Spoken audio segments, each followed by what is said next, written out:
I've got more banana plants near Seattle that are getting ready to flower.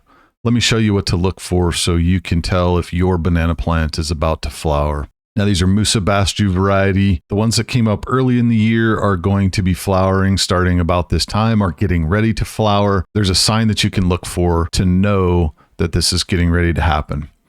Now, I've already shown you this year, I have one plant that's flowering with no leaves.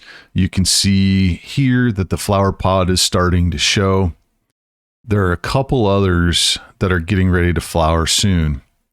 First, let's take a look at a banana that isn't going to flower.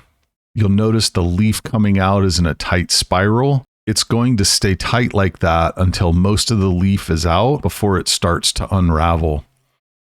Now let's look at one that's going to flower soon. Notice how loose the leaf is on this one that's coming out of the center. A banana plant will push out what's called a flag leaf as well as a pre-flag leaf.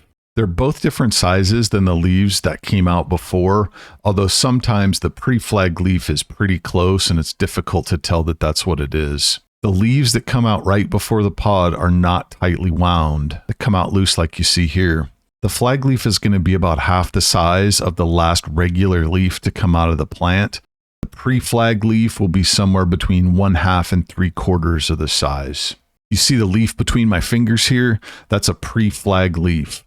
It's a little bigger than half the size of the leaf that came out before it, and the flag leaf is coming out next. After that, we'll get the flower pod. While this is a musa basjoo, other types of bananas will grow just the same. They'll push out pre-flag leaves. They'll push out flag leaves just before they get ready to flower. Happy growing.